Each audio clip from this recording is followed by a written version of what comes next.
Hello साथियों, एक बार फिर से आप सभी का हमारे ब्लॉकबस्टर चैनल देहाती आईएएस पर स्वागत है। कैसे हैं आप सभी? आशा करते हैं मस्त है, चुस्त है, दुरुस्त है, बिंदास है। लोगों की बातों को अवॉइड करते हुए तथा अपनी ज़िंदगी से फाइट करते हुए तथा अपने फ्यूचर को ब्राइट करते हुए संघर्षरत हैं। ऐसी आशा हम अपने प्यारे विद्यार्थियों से करते हैं। तो साथियों, आज तक हम लोगों ने बहुत सारे चार्टर एक्ट को देखा है। हम लोगों ने 1773 को देखा, 1793 देखा, 1813 देखा, फिर 1833 देखा, फिर हमने 1853 को भी देखा। और उसी क्रम में हम लोग बढ़ते हुए आज हम लोग चार्टर एक्ट 1858 को देखेंगे। ये एक चार्टर एक्ट नहीं है वो, बल्कि भारत सरकार का एक एक्ट है, क्योंकि चार्टर एक्ट सिर्फ 1853 ही तक था।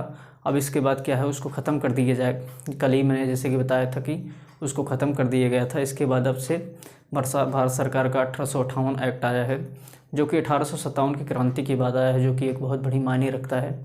और ये एग्ज़ाम के पॉइंट ऑफ व्यू से बहुत ही इंपॉर्टेंट, चाहे आप स्टेट पीसीएस का एग्ज़ाम दे रहे हैं या आप यूपीएससी का एग्ज़ाम देंगे या फिर कोई ऐसा थोड़ा लेवल का एग्ज़ाम देंगे, तो उसमें आपसे ज़रूर ही पूछा जाएगा। तो ये सारी चीज़ें आज तो हम डिस्कस करने वाले ही हैं। खैर दोस्तों, आज का एक मैं पंक्ति आपके लिए तैयार करके आया हूँ।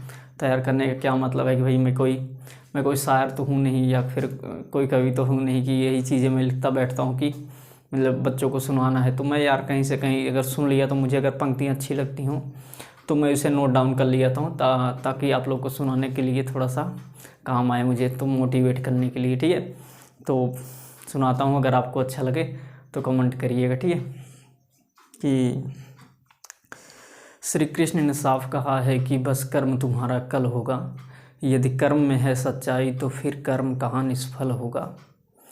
श्री कृष्ण ने साफ कहा है कि बस कर्म तुम्हारा कल होगा, यदि कर्म में है सच्चाई तो फिर कर्म कहाँ निष्फल होगा। हर एक संकट का हल होगा, वो आज नहीं तो कल होगा। लोहा जितना तपता है उतनी ही ताकत बढ़ता है। जी हाँ साथियों, लोहा जितना तपता है उतनी ही ताकत बढ़ता है। सोने को जितनी आग लगे वो उतना प्रखर निखरता है। हीरे को जितनी धार लगे वो उतना खूब चमकता है। हीरे को जितनी धार लगे वो उतना खूब चमकता है। मिट्टी का बर्तन पकता है तब धुन पर खूब खनकता है।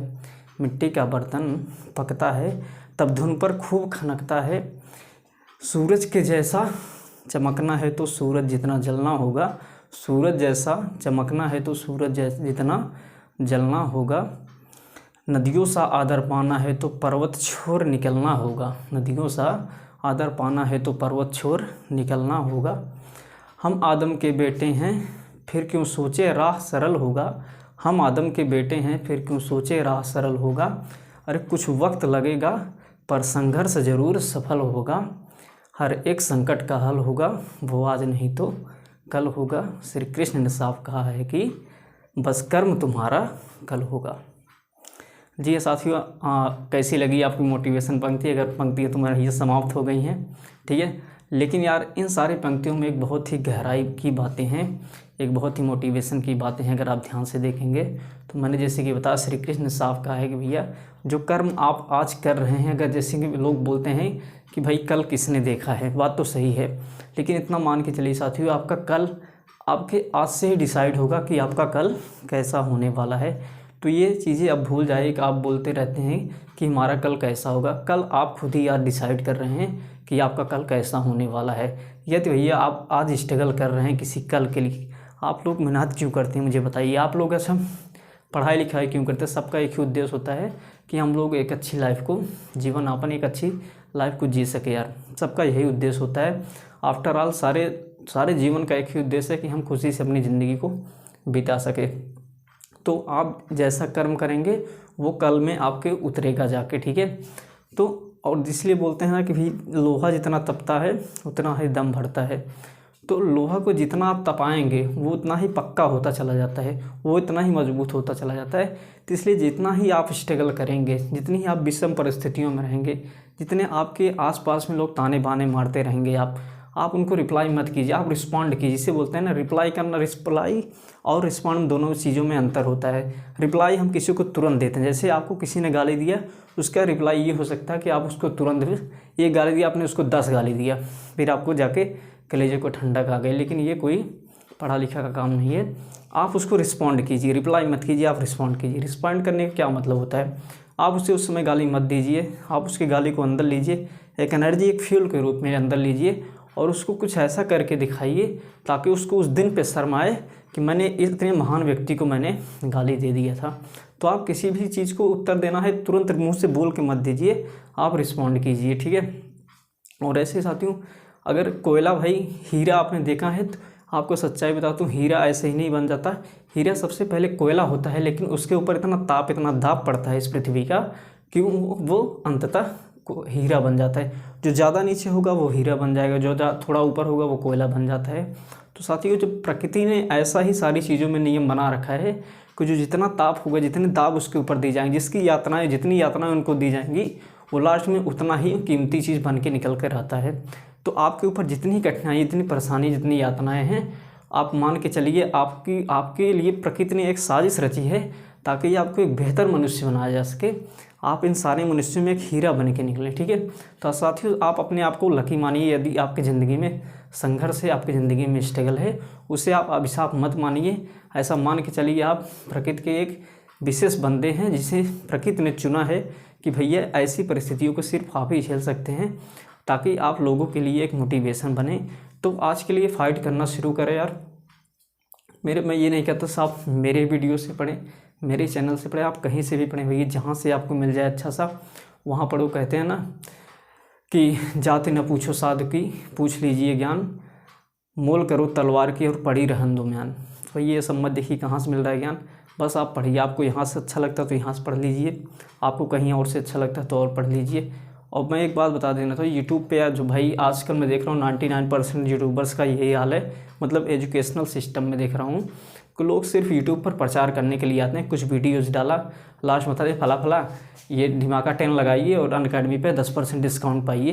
लास्ट में उनका कुछ न कुछ एडवर्टाइज आ ही जाता है, या कभी न कभी वो कोई ऐप रहेगा उसमें बुला लेंगे कि भाई हमारे ऐप पे इतना चल रहा है, आप यहाँ पर आ जाइए। तो ये सब एडवर्टाइजिंग का काम चल रहा है, लेकिन मेरा भी ऐसा कुछ नहीं है, ठीक है।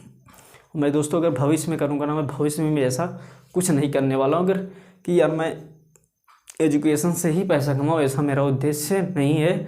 अगर मुझे पैसा कमाना ही होता तो मैं कोई अच्छे से बिजनेस करता, मैं पैसे ही कमाता।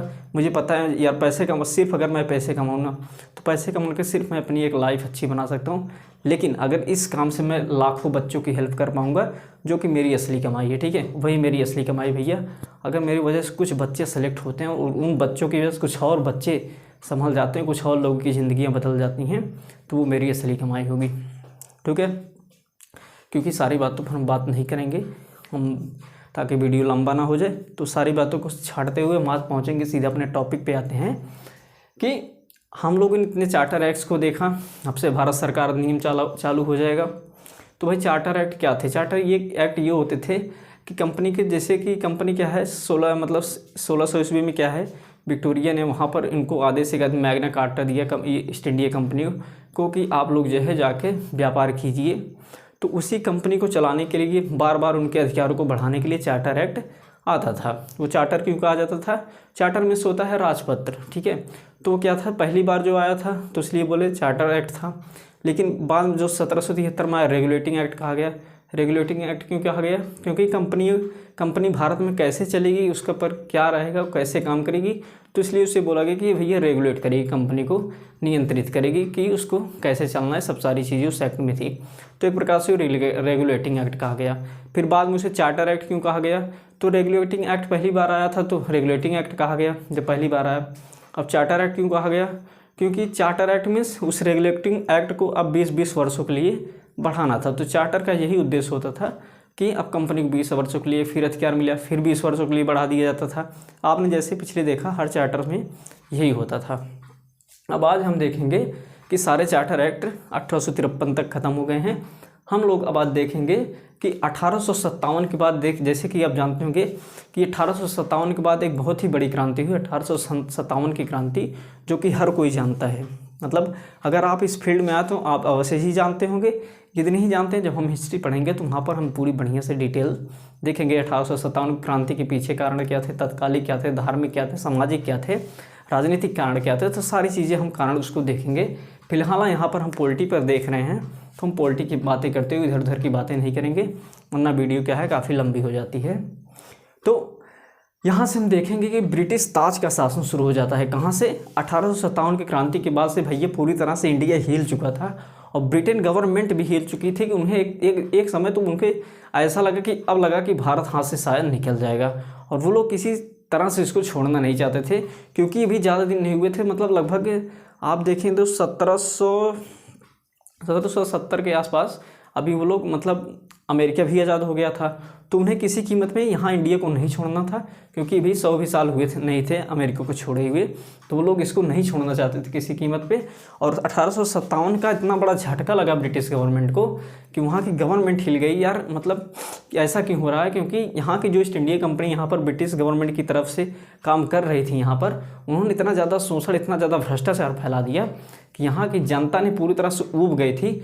बोले भैया कि आप लोग ईस्ट इंडिया कंपनी को पूरी तरह से रिमूव करते हैं, इसको हटाओ, और ब्रिटिश शासन का डायरेक्ट हमारे ऊपर शासन हो चाहिए, मतलब ब्रिटिश सरकार का, क्योंकि ईस्ट इंडिया कंपनी अपनी मनमानी करती है, जो कि वहाँ पर उन्हें बोला गया था, उन्हें जैसे वहाँ का ब्रिटिश शासन मतलब जो नियम बनाता था ब्रिटिश संसद, वो लोग ये लोग कुछ अपना ही अलग से यहाँ पर काम करते थे, क्योंकि भाई यहाँ पर आगे कौन डायरेक्ट देख रहा है, जो यहाँ पर अधिकारी वहाँ से आते भी थे, इन्हें भी घूस खिला के मिला लिया जाता था, बढ़िया से शोषण में इन्हें, आप भी आइए हमारे साथ घूस खा के मिल जाइए और शोषण करवाइए भारतीय हुआ। तो भारतीय देखते देखते क्या हुआ, पूरी तरह से खुन्नस में आ गए थे। तो सारी चीज़ों को देखते हुए 1857 की बहुत बड़ी क्रांति हो जाती है, और इससे ब्रिटिश संसद जब हिल जाती तो उन्होंने बोला कि अब हम लोग ईस्ट इंडिया कंपनी का शासन बिल्कुल से हटा रहे हैं और पूरा डायरेक्ट नियंत्रण हम लोग लेने वाले हैं भारत पर। तो क्या हुआ कि जैसे हम लोग ने देखा कि ब्रिटिश ताज का शासन अगर हम देखें तो यहाँ से शुरू हो जाता है, कहाँ से कहाँ तक, 1858 से 1947 तक अब ब्रिटिश ताज का ही शासन रहेगा, क्योंकि इसके पहले ईस्ट इंडिया कंपनी शासन कर रही थी। तो यहाँ पर अगर हम देखें 1800 से 1947 तक 4 प्रकार के अधिनियम ब्रिटिश संसद द्वारा लाए जाएंगे, और जिसमें पहला अधिनियम है भारत सरकार अधिनियम, एक ये टाइप होगा भारत सरकार अधिनियम का, और जिसमें सिर्फ एक अधिनियम पढ़ेंगे आप 1858 का भारत सरकार अधिनियम, और दूसरा टाइप होगा भारत परिषद अधिनियम, और इसमें आपको 3 टाइप पढ़ना पड़ेगा, एक 1861 का भारत परिषद अधिनियम, एक 1862 का भारत परिषद अधिनियम, और एक 1909 का भारत परिषद अधिनियम। और इसी कैटेगरी में हम तीसरा देखेंगे कि भारत शासन अधिनियम, जिसमें हम 2 टाइप पढ़ेंगे, एक 1919 का भारत शासन अधिनियम और एक 1935 का भारत शासन अधिनियम। और इसी में हम चौथा टाइप देखेंगे भारतीय स्वतंत्रता अधिनियम, और उसमें सिर्फ एक ही अधिनियम है, वो है 1947 का अधिनियम। तो इस प्रकार से 4 टाइपों में हम लोग इतने डेट के बीच में 1858 से 1957 मतलब 1947 तक के बीच में इन 4 टाइप के अधिनियमों के पढ़ेंगे। और इन 4 टाइप जैसे सब टाइप्स मैंने जैसे आपको बताया कि इसमें हम 3 टाइप पढ़ेंगे, 1861, 1892 और 1909 भारत परिषद अधिनियम 3 टाइप के आए थे, मतलब 3 डेटों में, एक बार 1861 में आया, 1892 आया, 1909 में आया। ऐसे ही भारत शासन अधिनियम 1919 में आया, 1935 में आया, और लास्ट में भारतीय स्वतंत्रता अधिनियम 1947 आता है। इसके बाद आप जानते हैं कि ब्रिटिश यहाँ से चले गए और फिर शासन हमारे हाथों में आ गया था। तो इन सारे 4 चीज़ों को हम लोग देख चुके हैं। अब आज जो हमारा टॉपिक है, हम किस पे बात करने वाले हैं, वो है भारत सरकार अधिनियम 1858। आज का हमारा जो यही टॉपिक है, मतलब भारत सरकार अधिनियम 1858। अब इस पे हम बात करते हैं। तो पहली डेली की तरह पहला क्वेश्चन हमारे दिमाग में यही आता है कि आखिर ये आया क्यों। तो आने का सबसे पहला रीज़न है कि 1857 की क्रांति, जो इसका मुख्य रीज़न था ये आने का, भारत सरकार अधिनियम 1858 आने का जो मुख्य रीज़न था वो क्या थी, 1857 की क्रांति थी। जैसा कि मैंने आपको एक्सप्लेन किया कि 1857 की क्रांति क्या थी, क्यों थी। तो इसलिए आया था कि ये इसका मुख्य रीज़न था 1857 क्रांति। और दूसरी बात थी कि भारत के शासन को अच्छा बनाने के लिए, भाई जैसे मैंने कि आपको बताया कि हर चार्टर एक्ट सिर्फ इसीलिए नहीं आता था कि कोई न कोई वजह होती थी। ब्रिटेन को इस लगता था कि शायद शासन अब गड़बड़ा रहा है, कुछ हो रहा है, तो हम थोड़ा सा अपडेटेड करते हैं। अब भाई जैसे आपने मोबाइल लिया होगा तो बार बार आपके जो है मोबाइल में अपडेट आता होगा कि 2 महीने पे 4 महीने की फुल अपडेट आता होगा, जिसे बोलते हैं, मतलब ऐप का तो अपडेट आता ही बार बार। आपने जैसे फ़ोन पे लिया होगा, गूगल पे लिया होगा, इन सब ऐप का देखते होंगे कि बार बार अपडेट आते होंगे। तो आप क्या है अपडेट तो करते होंगे ना भाई उससे। क्यों? क्योंकि उन्हें लगता है कि कुछ सिक्योरिटी थ्रेट आ जाती है बार बार। अगर हम लोग इस थ्रेट को हटाएंगे नहीं तो ये थ्रेट बड़ी हो जाएगी, जब बड़ी हो जाएगी तो शायद बहुत सारा घाटा कर देगी, तो क्यों ना इसे अभी से हम रिमूव करते हैं। तो ठीक यही इनका भी मतलब एक रहता था कि हम लोग ये थोड़ा सिक्योरिटी थ्रेट आ रहा है, उस पिछले वाले नियम हम लोग दूर नहीं कर पाए थे, अब इसमें हम करेंगे। तो इस पर्पज़ ये भी इनका उद्देश्य रहता था कि भारत को शासन को और अच्छा हम लोग बनाएंगे। और तीसरी बात थी क्रांति के पश्चात मांग उठने लगी। भाई क्रांति के पश्चात क्या मांग उठी कि यहाँ पर ईस्ट इंडिया कंपनी मनमानी कर रही है, हमारा शोषण कर रही है, इसको रिमूव कीजिए। अगर शासन करना है तो ब्रिटिश ताज जो है, ब्रिटिश संसद हमारे ऊपर डायरेक्ट शासन करेगी, हम इनके शासन को नहीं मानते हैं। अगर ऐसा शासन चलता रहो फिर से क्रांति हो जाएगी। तो ये मांग यहाँ की जनता से, भारत की जनता द्वारा होने लगी थी। तो हम लोग देख चुके हैं, अब हम देखेंगे कि इसमें प्रावधान क्या क्या थे। अगर हम प्रावधान की बात करें, पहला प्रावधान था कि भारत का शासन ब्रिटेन की संसद या विक्टोरिया क्राउन के हाथों में चला गया। समझ रहे हैं आप? तो भारत का शासन ब्रिटेन की संसद विक्टोरिया क्राउन के हाथों में चला गया। मैंने यहाँ पर 3 स्लाइस मारे, जैसे 1 2 3, क्योंकि क्वेश्चन कभी कभी घुमा देता है तो बच्चे कंफ्यूज हो जाते हैं। जैसे बोलते हैं कि भारत का शासन ब्रिटेन की संसद के हाथों में कब गया।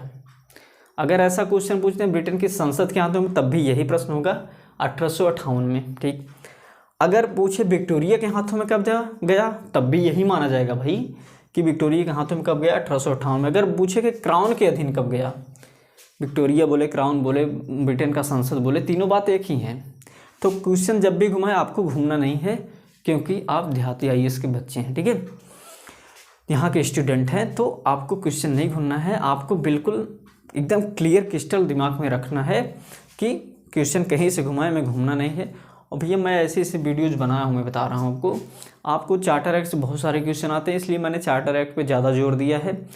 हर टॉपिक में मैं जोर देने वाला हूँ यार, ऐसी बात नहीं कि सिर्फ चार्टर पे दे रहा हूँ, लेकिन चार्टर एक्ट क्योंकि ज़्यादा इंपॉर्टेंट, मैंने इसको जब एग्ज़ाम्स दिया हो तो मुझे पता है, और मैं प्रीवियस ईयर के क्वेश्चन लगा के मैंने सारी चीज़ों की इसकी इंपॉर्टेंस निकाली है, तो मुझे पता है कि कितना ज़्यादा इंपॉर्टेंस रखता है। सिर्फ यही नहीं, आपके मेंस में भी काम आएगा। तो कभी कभी क्या है, ये लोग इंटरव्यू में भी इससे पूछ रहे थे भैया, क्योंकि देखिए आप लोग प्रशासन में जा रहे हैं, आप लोग भारत के इतने बड़े अधिकारी बनेंगे, ठीक है, तो भारत के इतने बड़े अधिकारी जब बनेंगे तो यार एक मतलब पॉलिटी समझते हैं आप, संविधान का मतलब संविधान समझते हैं, संविधान ही पूरे देश को चलाता है, और उस देश के चलाने के लिए आप छोटे से पार्ट हैं। तो क्या आपको संविधान की नॉलेज होनी चाहिए कि नहीं, अच्छे से होनी चाहिए? भाई संविधान का नॉलेज अच्छा से होना चाहिए, थोड़ा सा इतिहास का नॉलेज कम रहेगा तो चलेगा, क्योंकि आप यहाँ पर इतिहासकार नहीं बनने आए हैं, लेकिन आप क्योंकि शासन चलाएंगे, और शासन जो है, शासन की नींव क्या है, शासन की आधार क्या है? शासन की आधार भाई हमारा संविधान है, संविधान ही तो है। जब आप पॉलिटी नहीं जानते, आप संविधान नहीं जानते, आप कैसे भाई शासन चला लेंगे अच्छे से? तो इस प्रकार से आप पढ़िए, इसलिए मैं इसको डीप में पढ़ा रहा हूँ, ताकि आपको कहीं भी फिर से पढ़ना ना पड़े। सिर्फ आप इसे पढ़िए, नोट्स बनाइए और मज़े से प्रीवियस ईयर क्वेश्चन लगाइए। क्वेश्चन ना हो तो भैया कमेंट में बताना कि मैंने क्या कहा था, ठीक है। तो ब्रिटेन का शासन ब्रिटेन की संसद या विक्टोरिया क्राउन के हाथों में डायरेक्टली चला गया। और दूसरी बात थी कि भारत का गवर्नर जनरल अब क्या होगा, भारत का वायसराय होगा। ये बराबर मत क्यों लगाया भाई, मैंने ये बराबर क्यों लगाया बताइए? कि इक्वल टू, मतलब जो पहले भारत का गवर्नर जनरल था, अब उसी को क्या बोल दिया गया, अब ये भारत का वायसराय होगा। और भारत का वायसराय क्या है, मतलब ब्रिटिश ताज का प्रत्यक्ष प्रतिनिधि। पहले जो है गवर्नर जनरल कंपनी की तरफ से होता था, लेकिन अब क्या हो गया, ये ब्रिटिश ताज का प्रत्यक्ष प्रतिनिधि माना जाएगा। भाई ये माना जाएगा कि ये संसद ने इसे नियुक्त किया है वायसराय को, क्योंकि अब ये क्या है, ब्रिटिश संसद को रिप्रेजेंट कर रहा है, न कि ईस्ट इंडिया कंपनी को रिप्रेजेंट कर रहा है। तो इस प्रकार यहाँ से एक क्वेश्चन बनने का चांस रहता है कि भारत का अंतिम गवर्नर जनरल लॉर्ड कैनिंग, और भारत का पहला वायसराय तो वो भी लॉर्ड कैनिंग। तो ये दोनों क्वेश्चन क्या है, आपको कंफ्यूज कर सकते हैं, क्योंकि यार यहाँ पर देखिए गवर्नर जनरल का पद जब यहीं से समाप्त कर दिया गया तो अंतिम गवर्नर जनरल तो भाई लॉर्ड कैनिंग ही तो बनेगा। और ऐसे ही जब भारत का पहला वायसराय, जब भारत का गवर्नर जनरल का पद जो है वायसराय में बदल गया, तो भारत का पहला वायसराय तो यही बनेगा लॉर्ड कैनिंग। तो दोनों का आप आंसर याद रखिएगा। अगर लास्ट गवर्नर जनरल, अंतिम गवर्नर जनरल आपसे पूछे भारत का, तो वो लॉर्ड कैनिंग है, और भारत का पहला वायसराय पूछे तो वो भी लॉर्ड कैनिंग है। तो जैसे कि आपने देख लिया, अब हम देखेंगे एक तीसरा प्रावधान कि बीओसी तथा बीओडी को समाप्त कर द्वैध शासन का अंत कर दिया गया। जैसे कि मैंने बताया था कि पिट्स इंडिया एक्ट में क्या हुआ भाई, बीओडी तो पहले से चली आ रही थी, लेकिन बीओसी का फॉर्मेशन कहाँ पर निर्माण हुआ, पिट्स इंडिया एक्ट में। पिट्स इंडिया एक्ट का वीडियो नहीं देखा तो आप लोग देख लीजिएगा। तो बीओसी का निर्माण पिट्स इंडिया एक्ट में हुआ, बीओडी पहले से चल रही थी। बीओसी क्या है, जो है इसके प्रशासनिक कार्यों को देखेगी, बीओडी क्या है, कंपनी के कार्यों को देखेगी, मतलब जो उसके मतलब व्यापारिक कार्यों को हैं। तो इस प्रकार से एक द्वैध शासन चल रहा था इंडिया में दोनों का, क्योंकि एक प्रशासन का नियंत्रण देख रही थी, एक व्यापार देख रही थी। तो भैया बोलते हैं जब यही दोनों संस्थाएं समाप्त कर दी गई, बीओसी मतलब ईस्ट इंडिया कंपनी को ही खत्म कर दिए गए, आप एक तरीके से समझिए। मतलब ईस्ट इंडिया कंपनी को जब समाप्त कर दिया गया है, तो क्योंकि ईस्ट इंडिया कंपनी को समाप्त कर क्या हुआ, भारत का शासन जो है ब्रिटेन के सांसद के हाथों में डायरेक्ट चला गया है। तो इसमें क्या हुआ, ईस्ट इंडिया कंपनी को समाप्त कर दिया गया है। तो जब ईस्ट इंडिया कंपनी ही समाप्त हो गई है तो बीओसी तथा बीओडी भी समाप्त हो जाएंगे, क्योंकि उसी के लिए तो बनाए गए थे ये दोनों पद। तो भैया इस प्रकार से द्वैध शासन भी अंत कर दिया गया है। तो अगर बोले कभी क्वेश्चन पूछे कि द्वैध शासन का अंत कब किया गया है, तो कंपनी का अगर द्वैध शासन बोले तो कब अंत किया गया है, तो वो 1858 के एक्ट में ही इसका अंत कर दिया गया है। तो इस प्रकार से ये बहुत इंपॉर्टेंट है। अभी और सारे इंपॉर्टेंट प्रावधान हैं, क्योंकि जगह कम थी तो हम लिख नहीं पाए। अब हम इसके बाद इसको देखेंगे, आप एक स्क्रीनशॉट ले लीजिएगा इसका। तो चलिए साथियों, इसके बाद हम लोग क्या है नेक्स्ट स्लाइड को देखेंगे। हम लोग इसे के सी तक देख चुके थे, हम डी देखेंगे। चौथा रूल क्या है, इसमें क्या प्रावधान था, वो था नए पद का सृजन किया। भाई ये सबसे इम्पोर्टेंट प्रावधान कह सकते हैं इसका। क्या था कि नए पद का सृजन किया, सृजन मीन्स निर्माण किया, एक नया पद बनाया इन्होंने। क्या बनाया, वो भारत सचिव का पद इन लोगों ने बनाया। तो भाई भारत सचिव कौन था, तो ब्रिटेन, जैसा कि बताया, ब्रिटेन ने क्या है अपना प्रत्यक्ष नियंत्रण लेना चाहती थी, जो वहाँ की संसद थी। बोले अब हम लोग क्या है डायरेक्ट यहाँ पर शासन करेंगे भारत में। तो उन्होंने वहाँ पर एक नया मंत्रालय ही बना दिया भारत के लिए कि अब आप सब लोग क्या है सिर्फ भारत के रिलेटेड काम करेंगे, भारत के लिए ही काम करेंगे। तो वहाँ पर एक नया पद भारत सचिव का पद बनाया वहाँ पर। तो क्या हुआ, ये कौन था, ये ब्रिटिश कैबिनेट का सदस्य था। जैसे यहाँ पर भी एक कैबिनेट होती है, जैसे मैंने कि बताया कि पूरी, तो मान लो पूरी संसद हो गई, संसद में 550 सदस्य हो गए, फिर उसका एक मंत्री परिषद बना 75 मंत्रियों का, ठीक है। फिर उसमें से 75 मंत्री में से भी एक कैबिनेट बनता है, और उस कैबिनेट में होते हैं लगभग 18 से 20 मंत्री, जो कि एक बहुत ही महत्वपूर्ण होता है। जैसे कि वहाँ पर रेलवे मिनिस्टर, फॉरेन मिनिस्टर, फिर डिफेंस मिनिस्टर जो है, तो और होम मिनिस्टर, तो ये लोग क्या है बहुत इम्पॉर्टेंट मिनिस्ट्री हैं। तो ये इन 18-20 लोगों को मिलाकर क्या है एक कैबिनेट मंत्रालय बनता है। तो इसमें, और जो कैबिनेट मंत्री होता है, कैबिनेट मंत्रालय दोस्तों, ये बहुत ही इंपॉर्टेंट मंत्रालय होता है। ये भारत सरकार की सबसे पावरफुल बॉडी होती है। तो सोचिए उसी में ब्रिटिश कैबिनेट का क्या था, ये भारत सचिव जो है उसी ब्रिटिश कैबिनेट का सदस्य होता था, और ये ब्रिटिश संसद के प्रति उत्तरदायी था। ये यहाँ पर ईस्ट इंडिया कंपनी तो वो ख़त्म हो गई थी, या फिर यहाँ पर किसी जनता के प्रति उत्तरदायी नहीं होता था, ये वहाँ के ब्रिटिश संसद के प्रति उत्तरदायी होता था। जैसे हमारे यहाँ क्या होता है भाई, जो संसद सदस्य है हमारे यहाँ पर, जैसे कि विधायक ले लो, मतलब विधायक देखेंगे तो विधानसभा के प्रति उत्तरदायी होता है, लेकिन जो संसद होता है वो क्या है, मतलब जो एमपी होते हैं इसे बोलते हैं, जो यहाँ का संसद होता है, सांसद होता है, वो संसद के प्रति उत्तरदायी होता है। और यहाँ का जो मंत्री है वो भी क्या है भाई, सामूहिक रूप से क्या है, संसद के प्रति उत्तरदायी तो होता है। चाहे प्रधानमंत्री को आप लीजिए, वो भी संसद के प्रति उत्तरदायी हैं। तो वैसे ये भी ब्रिटिश संसद के प्रति उत्तरदायी था जो भारत सचिव था, क्योंकि ये ब्रिटिश संसद का ही तो सदस्य था एक। और इस प्रकार हम देखेंगे एक 5वां जो नियम था इसमें, कि भारत सचिव की सहायता के लिए 15 सदस्यीय परिषद का गठन किया गया। भाई यहाँ पर सिर्फ भारत सचिव ही थोड़ी ना संभाल लेंगे इतने बड़े भारत को, तो उन्होंने क्या किया, एक परिषद का निर्माण किया। उस परिषद में कितने सदस्य थे, उस परिषद में 15 सदस्य होते थे, और 15 में से 7 की नियुक्ति सीधा संसद नियुक्त करती थी, और 8 कंपनी के डायरेक्टर्स नियुक्त करते थे। और ये जो सदस्य परिषद, मतलब ये जो परिषद थी, ये सलाहकारी प्रकृति की थी। मीन्स ये सिर्फ सलाह देते कि ऐसा कानून ना हो, ऐसा चलना चाहिए, हमारी बात मान लो, सिर्फ ऐसा था। और फाइनली वो डिसीजन होता था जो भारत सचिव कहता था। अगर मान लीजिए इन लोगों ने कानून बनाया, या मतलब इस 15 सदस्यीय परिषद ने कहा कि चले भाई ये फला कानून बन गया, हम लोग ऐसे लागू करेंगे, और हो सकता है भारत सचिव को वो पसंद ना आए, तो वो उसके पास वीटो पावर, वो तुरंत मतलब नकार देगा कि ये कानून भारत के लिए सही नहीं होगा, मैं इससे सहमत नहीं हूँ, इसलिए इसे रद्द करना पड़ेगा, हम फिर से नया एक कानून बनाएंगे। ठीक है, तो क्या है, उसे रद्द कर सकता था कौन, भारत सचिव, सिर्फ 2 मामलों को छोड़कर। ठीक है, 2 मामलों में ये बाध्य था इनकी सलाह मानने के लिए। 15 सदस्यीय जो परिषद थी वो 2 मामलों में इनकी सलाह मानने के लिए बाध्य था। और वो 2 मामले कौन थे, वो थे अखिल भारतीय सेवाएं और अर्थव्यवस्था से संबंधित। अगर इन 2 मुद्दों से संबंधित परिषद कोई भी सलाह देती भारत सचिव को, तो भारत सचिव उसको मानने के लिए बाध्य था।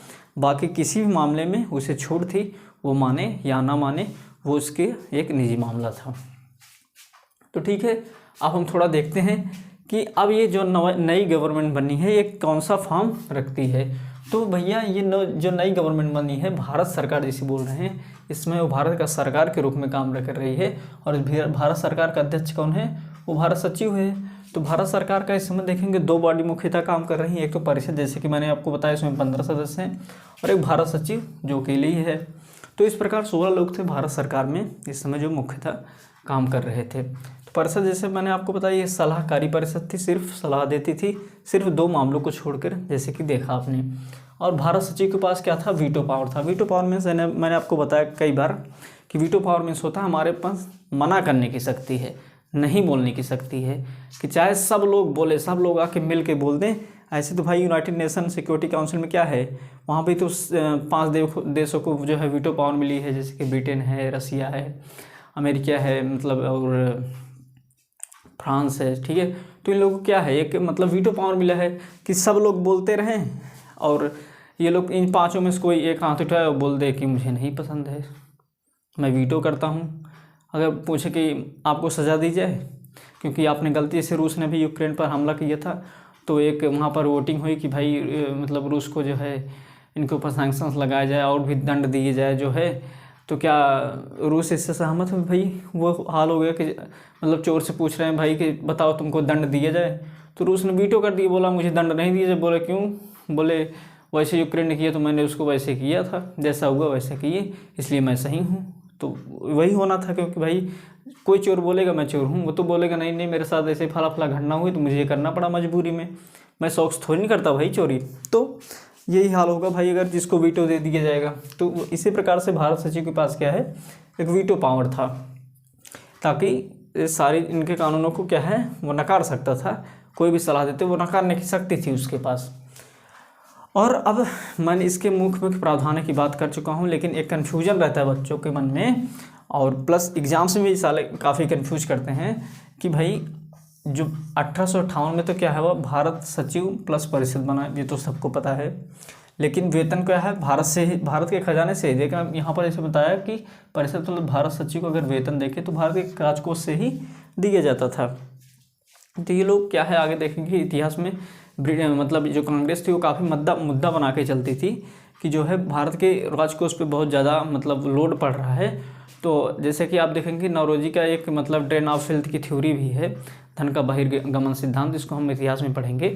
तो उसमें अगर इन सब बातों को आप जानते रहेंगे तो आपको समझ में आएगा कि जो नौरोजी जी थे कहाँ से वो बातें करते थे, वो कौन से कहाँ से बताते थे कि भारत का धन बाहर जा रहा है, वो यहीं से इन सब चीज़ों से बता रहे थे।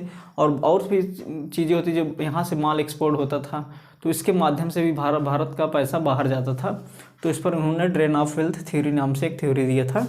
तो यहाँ पर क्या हुआ कि भारत के राजकोष से इनकी वेतन दी जाती थी, इससे भारत के राजकोष पर बहुत ज़्यादा प्रभाव पड़ रहा था।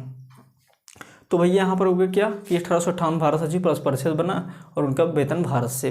फिर 1919 में अगर देखें कि परिषद की संख्या कम कर दी गई और सचिव की शक्ति भी कम कर दी गई, और उनका वेतन कहाँ से दिए जाने लगा, ब्रिटेन से दिए जाने लगा, सिर्फ एक ही बार हंगामा में। फिर 1935 देखेंगे केवल भारत सचिव होगा। अब क्या हुआ, परिषद की संख्या हटा दी, क्योंकि भाई वेतन तो क्या है ब्रिटेन को देना पड़ रहा है, तो भारी पड़ रहा है। तो उन्होंने क्या किया, परिषद ही ख़त्म कर दिया। अब 1947 से क्या हुआ, भारत सचिव को ही ख़त्म कर दिए, बोले सब हटक, क्योंकि भाई 1947 भारत तो आज़ाद हो गया, तो सचिव रह के यहाँ पर क्या करेगा। तो ये कन्फ्यूजन रहता था कि एग्ज़ाम में कभी ऐसे पूछ लेता है कि बताइए भारत परिषद और उसके सचिव का वेतन कब से ब्रिटेन सरकार देने लगी, तो वो 1919 से देने लगी। या फिर भारत सचिव का जो परिषद थी वो कब बिल्कुल से समाप्त कर दी गई, तो 1935 में ये केवल भारत सचिव बचा। इसके बाद परिषद को बिल्कुल से ही ख़त्म कर दिया गया। ऐसे तो ये सारी चीज़ें थी जो मैंने आपको बता दिया, जो इम्पोर्टेंट प्रावधान थे। अब इसके बाद हम लोग क्या है, भारत परिषद के अधिनियम पर सीधा आएंगे। धन्यवाद, जय हिंद, थैंक यू।